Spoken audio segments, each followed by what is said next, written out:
இறையேசுவிலே பிரியமான சகோதர சகோதரிகளே, உங்கள் எல்லோருக்கும் ஆண்டவராகிய இயேசு கிறிஸ்துவின் பெயரால் காலை வணக்கங்கள் மற்றும் வாழ்த்துக்கள். நான் உங்கள் அகஸ்டின் வேதியர்.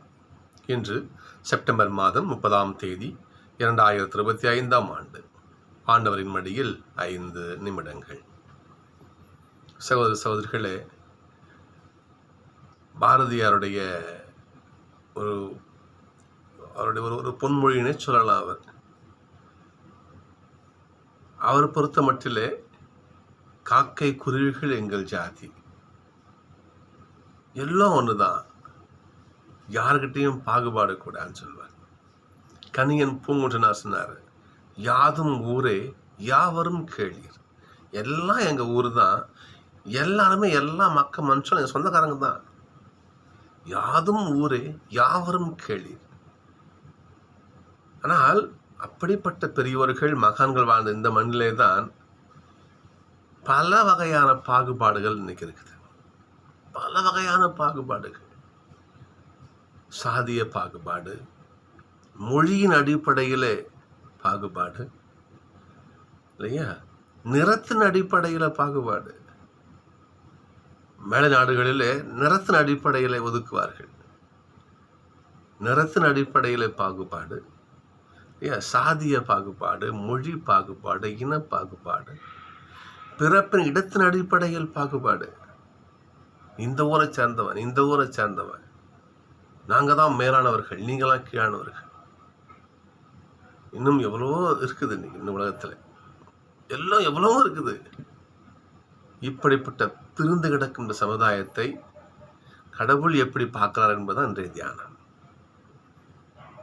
இயேசுவோட தியானமே தான், அவருடைய ஜெபமே தான், எல்லோரும் ஒன்றாய் இருப்பார்களாக. தந்தையே, நீங்களும் நாங்களும் எப்படி ஒன்றா இருக்கிறோமோ அந்த மாதிரியே நம் பிள்ளைகள் எல்லோரும் ஒன்றாய் இருப்பார்களாக என்பது இயேசுவோட மிகப்பெரும் ஜெபம். எந்த பாகுபாடும் யாருக்கிட்டையும் கூடாது. சகோதரர்களே,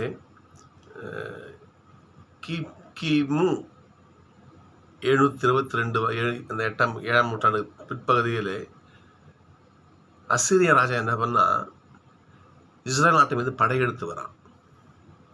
அப்படி படையெடுத்து வருதுன்ற பொழுது என்ன பண்ணா, சமாரியாவை பிடிச்சிக்கிட்டான். ஏனென்றால் சாலமோன் அரசருக்கு பிறகு நாடு 2ஆக பிரிஞ்சிடுச்சு. தென்னாட்டின் தலைநகரம் யூதா, எருசலேம், சரிங்களா. வடநாட்டு தலைநகரம் சமாரியா. வடநாட்டை பிடிச்சி சமாரியாவை பிடிச்சிக்கிட்டான். பிடிச்சி என்ன பண்ணுறான், சமாரியாவில் தன்னுடைய அசீரிய மக்களை அங்கே குடியமர்த்துறான். ஏன்னா அவன் பிடிச்ச அவனுடைய பகுதி ஆயிடுச்சு, அவனுடைய பிடிச்ச பகுதியில் அவன் நம்ம நாட்டு மக்களை அங்கே குடியமர்த்துறான். அப்போ அங்கே சமாரியாவிலே வாழ்ந்த யூதர்கள் என்ன பண்ணுறாங்க, நாளடைவில் காலம் போகிற போக்கில் அந்த அசீரிய மக்களோடு பெண் கொடுக்க இவ்வாறு என்ன பண்ணுறாங்க, அவங்க ஒரு கலப்பினமாக அவங்க என்ன பண்ணுறாங்க, உருவாகிறாங்க. அவ்வாறு அந்த மக்கள் அசீரிய மக்களோடு கலந்த மக்களாக ஒரு கலப்பினம் உருவாகும் பொழுது என்ன பண்ணுறாங்க, பிற யூதர்கள் சமாரியா மக்களோட பழகிறத நிறுத்திடுறாங்க. ஏன்னா நாங்களாம் பியூர் யூதர்கள், நீங்கள் கலந்துட்டீங்க, கலப்பினம், நீங்கள் யூதர்கள் கிடையாது என்று சொல்ல என்ன பண்ணுறாங்க, ஒதுக்கி வைப்பாங்க.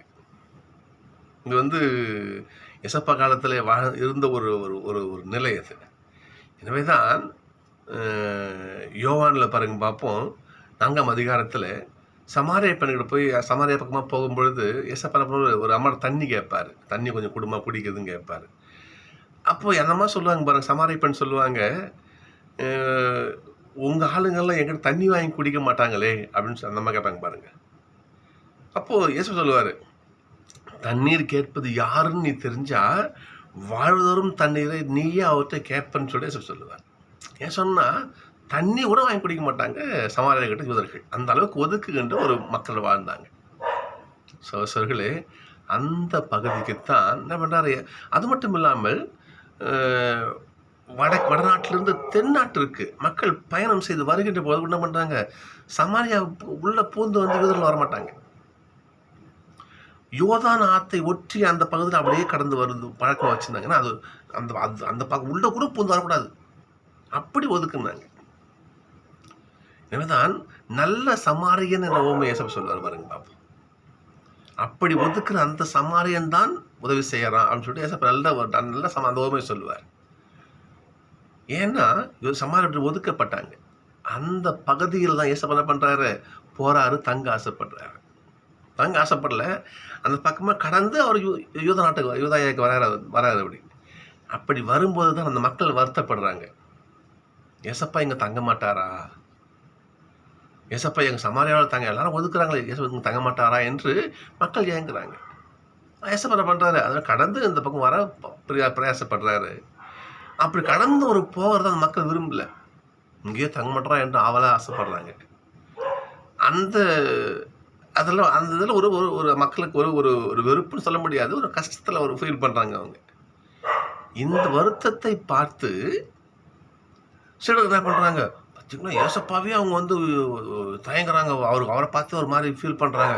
ஆண்டவரை சொல்லுங்க, சமாரியாவில் நெருப்பு மழையை பொழிய வைக்கிறேன் என்று இவங்க ஒரு வேகத்தை காட்டுறாங்க. அப்போ ஆண்டவர் அவங்களே அடக்கிறாரு, அமைதியாரு, ஏன் மெதுவாகுது என்று என்ன பண்ணுறாரு, அந்த மக்களே அவர் கொஞ்சம் சீடர்கள் என்ன பண்ணுறாரு, கொஞ்சம் அடக்கி வைக்கிறார், கம்மன்று என்று சொல்கிறார். ஏனென்றால் மக்களால் ஒதுக்கப்பட்டவர்களை ஏசப்பா ஒதுக்கல பாருங்க. அந்த வயது போறாரு வராரு. ஆண்டவர் யாரையும் ஒதுக்கல. இன்றைய திருப்பாடல் மிக அற்புதமான திருப்பாடல். கடவுள் யாரை ஒதுக்குறாரு ஒண்ணுமே கிடையாது. ஆண்டவர் எல்லோரும் அரவணைச்சு கடவுள் எல்லாருக்குமான ஒரு தாயாக தந்தையாக வருங்கிறார். இன்னைக்கு திருப்பாடல் பார்க்கணும். நம்ம திருப்பாடல் 87 பாருங்க பார்ப்போம், 4வது பாருங்க பார்ப்போம். எகிப்தையும் பாபிலோனையும் என்னை அறிந்தவர்களாக கொள்வி. எகிப்தினது இஸ்ரேல் மக்களோட எதிரின்னு பார்க்குற ஒரு நாடு.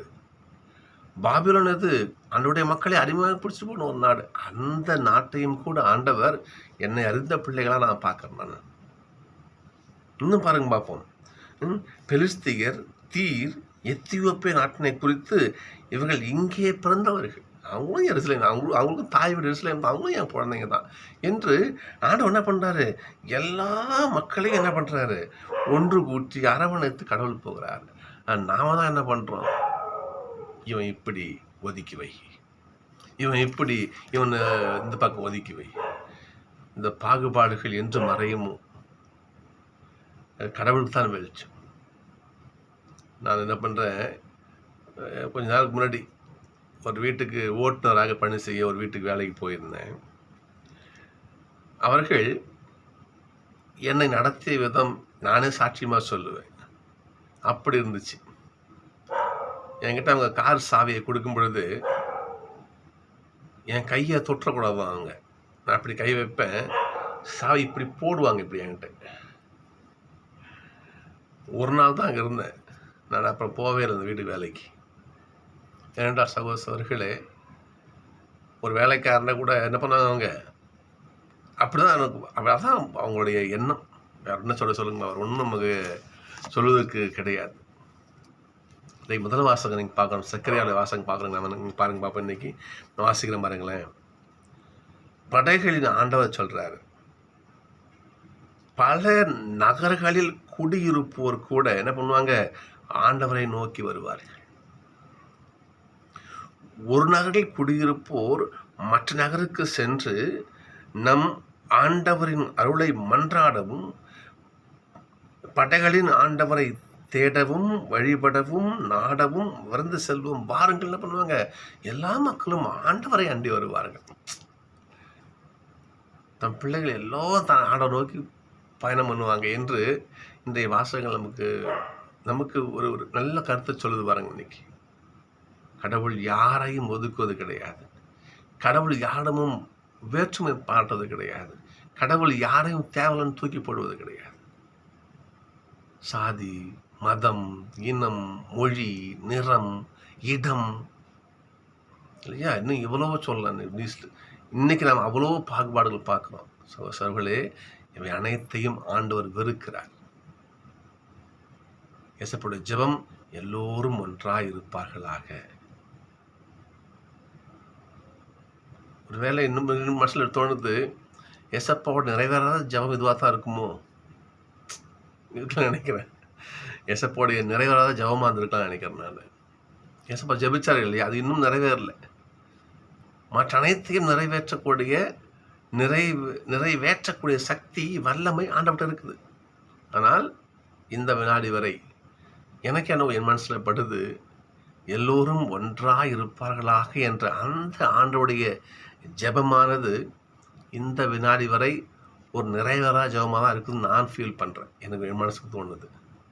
சகோதரர்களே, ஆண்டவருடைய ஆசையை நிறைவேற்றி வைப்பேன். நம்மகிட்ட தான் இருக்குது. நான் வேலை செய்கிற இடத்துல, படிக்கும் இடத்துல, பழகும் இடத்துல பாகுபாடு வேண்டாங்க. அதாவது குலம் உயர்த்தி தாழ்ச்சி சொல்லல் பாவம்னு சொன்னாங்க பெரியவங்க. குலம் உயர்த்தி தாழ்த்தி சொல்லல் பாவம். நான் வஸ்தவன், நீ தாழ்ந்தவன், எதுக்கு நீ சொல்ற? ஆண்டவரை பொறுத்த மட்டும் எல்லாம் கடவுளுடைய பிள்ளைகள் தான். எனவே சகோதரர்களே, பாகுபாடுகளை களைவோம், ஆண்டவருடைய ஜெபத்தை பலிக்க செய்வோம்.